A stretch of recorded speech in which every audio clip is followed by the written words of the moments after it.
What's going on, everyone? This is Damien from Lore Seekers, and today I am bringing you the ultimate learn to play guide for playing Emerald Steel, the hand destruction version, like the super popular cards in hand build.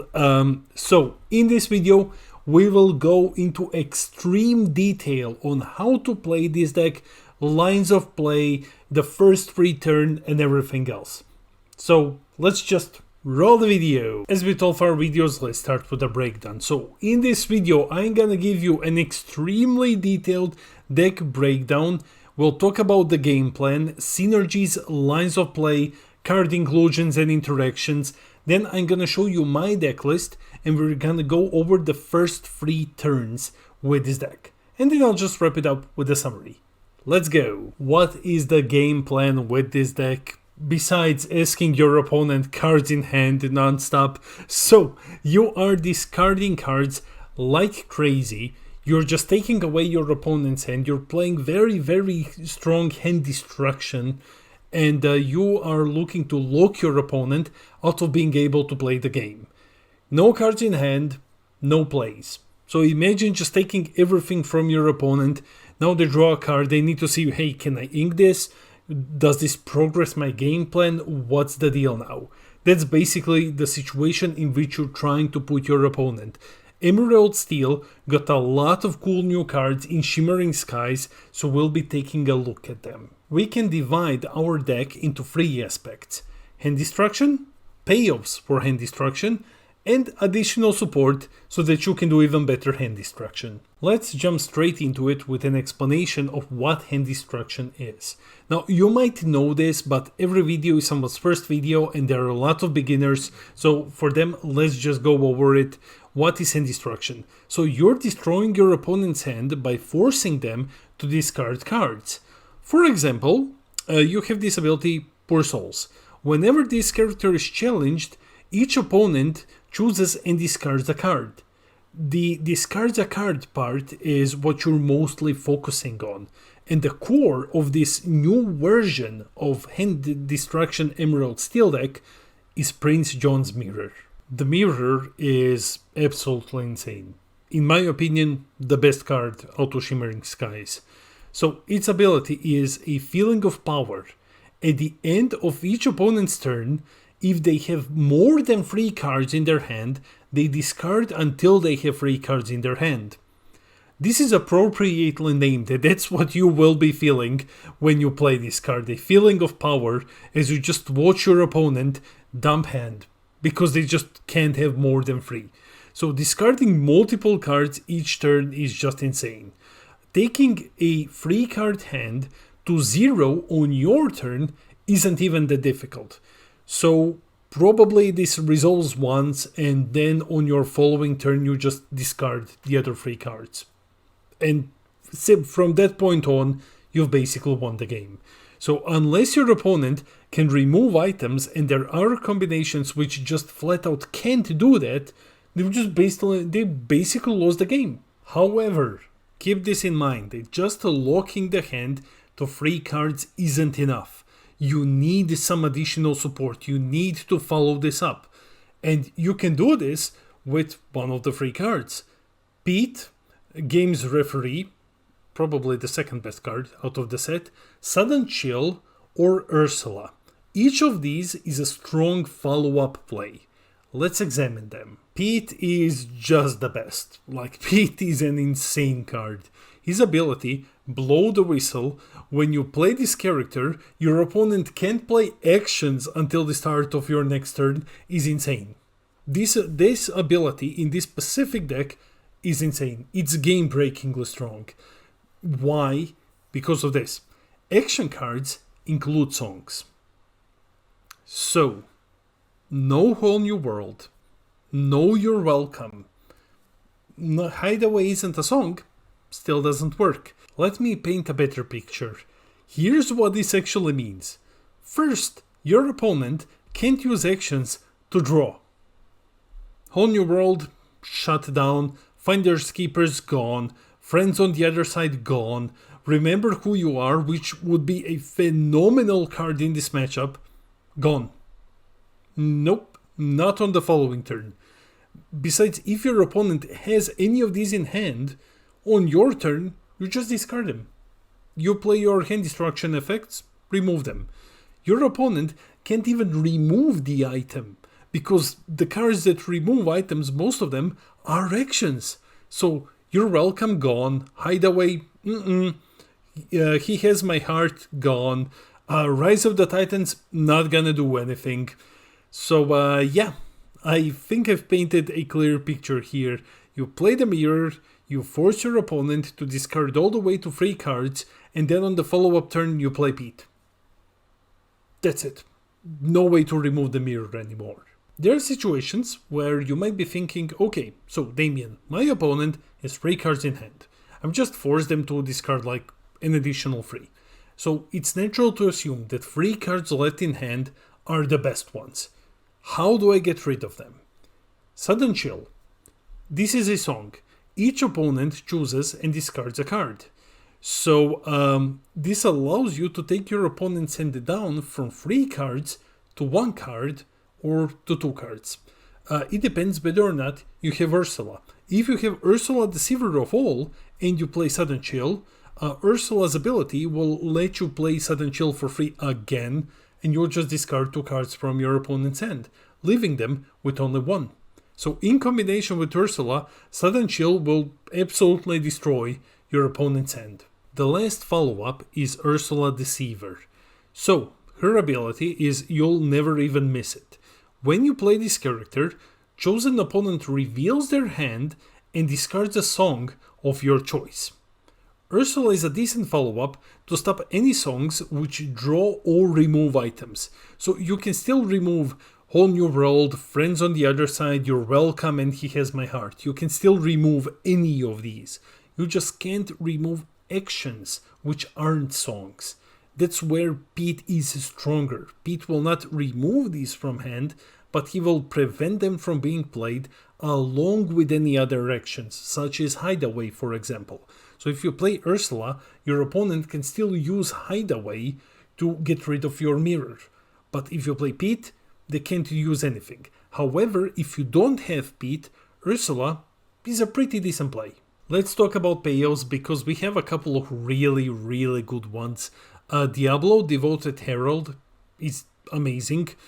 Prince John just allows you to draw even more.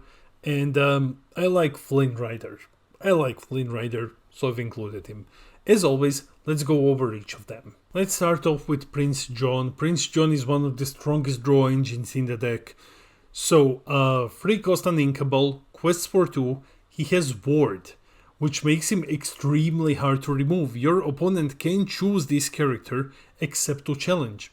You'll never quest with him, so they can never choose him for anything. His ability is I Sentence You. Whenever your opponent discards 1 or more cards, you may draw a card for each card discarded. Which means, they discard more than 1, you draw more than 1. So, combined with the mirror, you will draw cards at the end of your opponent's turn. You'll just do this passively. You play the mirror, your opponent needs to discard cards at the end of their turn, Prince John's I Sentence You triggers, and you just draw cards. Phenomenal. Our second payoff is Diablo Devoted Herald. This card is also amazing. So, 3 cost, but you shift him by discarding an action card. He has Evasive, and the ability Circle Far and Wide. During each opponent's turn, whenever they draw a card while this character is exerted, you may draw a card. So, first off, you play him for free with Shift. You just shift on top of the 1 cost Diablo. And then now, whenever your opponent draws a card, you draw as well. So not only have you discarded their hand, basically, and you draw a lot from Prince John, whenever they draw now on your turn, you draw as well. This is amazing. Here's an example of how your payoffs work. So let's say, end of the turn, mirror triggers, and your opponent discards 1. Let's say they had 4. So they discard 1. Then John triggers and draws you a card, because your opponent just discarded a card. Now, at the start of your opponent's turn, they draw a card. If Diablo is exerted, Diablo triggers, and then you draw a card as well. So in this one cycle, you've already went +2 in hand. At least +2 in hand. Our last payoff is Flame Rider. So, cost 4, shift 2, evasive, quests for 4. This is huge. However, his ability is one last big score. This character gets -1 lore for each card in your opponent's hand. So, when your opponent's hand is gone, you use Flynn, and then you just quest like crazy. Flynn is great, he's super cheap, and usually he gets you 2 to 3 lore per questing. Because usually you will always look to discard a couple of more cards from your opponent's hand after the mirror has triggered. While not the best, it's a cheap card and a strong payoff. The thing with Emerald Steel is that the usual high end for this deck is really, really expensive. So we're just showcasing Flame as an alternative. Finally, support. We have a couple of good payoffs for support cards. We have high-end cards, we have tech cards, and finally, we have songs. Let's talk about each. Our high-end is Beast and Robin Hood. Remember how I said that Flame Rider is a budget alternative and that the high-end is very expensive? Brace yourselves, here we go. So, Beast, cost 5, free 5, shift for free, no shift targets at all in the deck unless we run Morph. His ability is it's better this way. At the start of your turn, if this character has no damage, draw a card. Otherwise, he gets +4 strength this turn. This is insane. Now imagine that you have Prince John's Mirror and Prince John in play, and you have Beast. Your opponent discards a card at the end of their turn.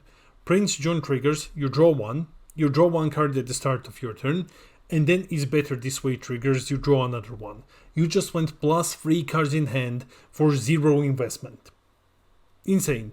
If damaged, he becomes a 7/5 character which can on his own remove close to any card in the game.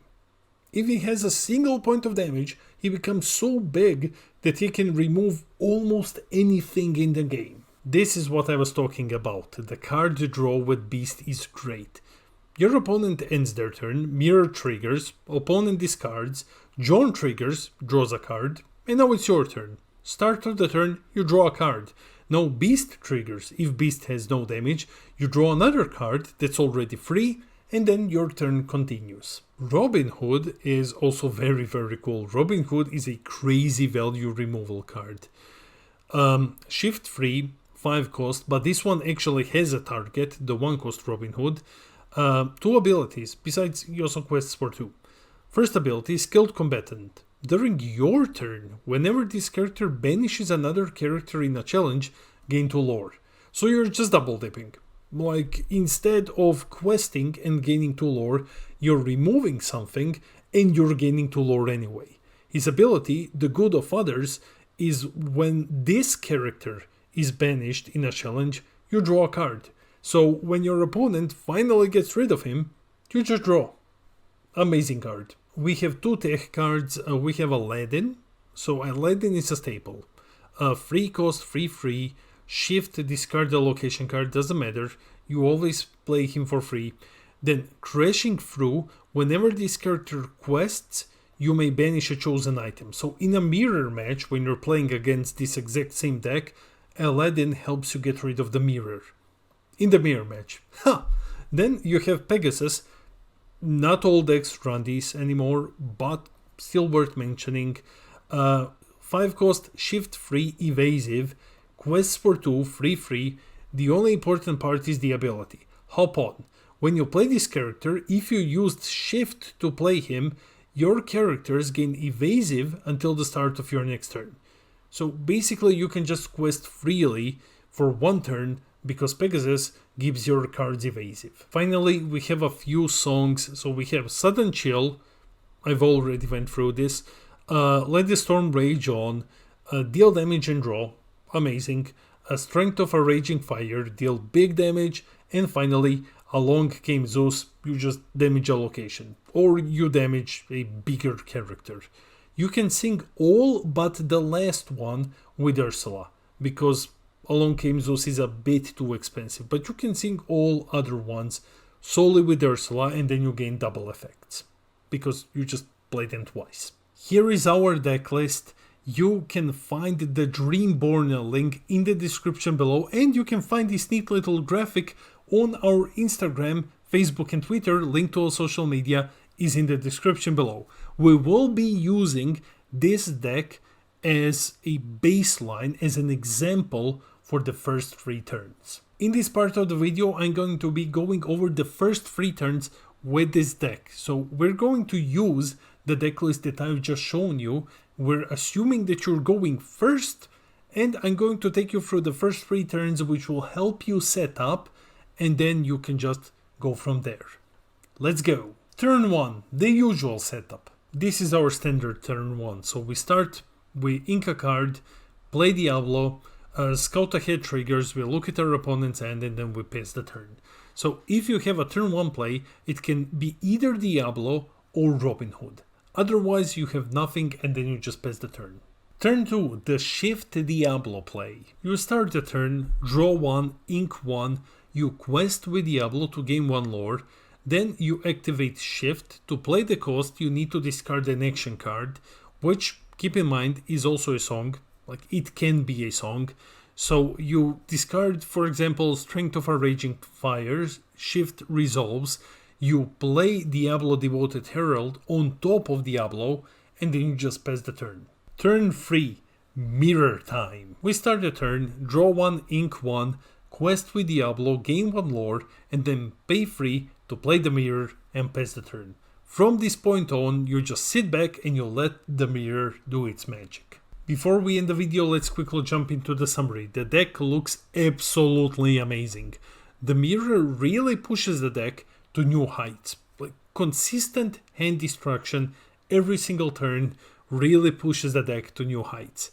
Some decks just won't have any answer to your mirror play. Sometimes a deck just won't have a way to get rid of it. At that point, you're in a permanent advantage.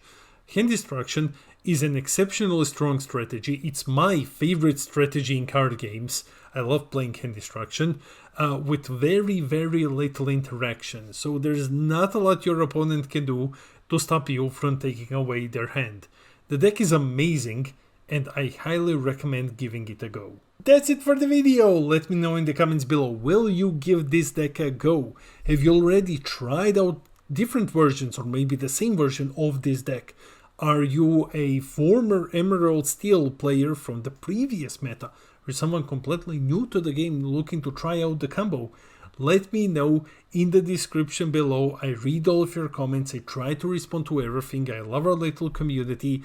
And while you're here, please share the video, hit those like and subscribe button. It helps other players learn the deck. And please subscribe and stay tuned for daily Lorcana videos. This has been Damien from Lore Seekers, and I'll see all of you in the next video.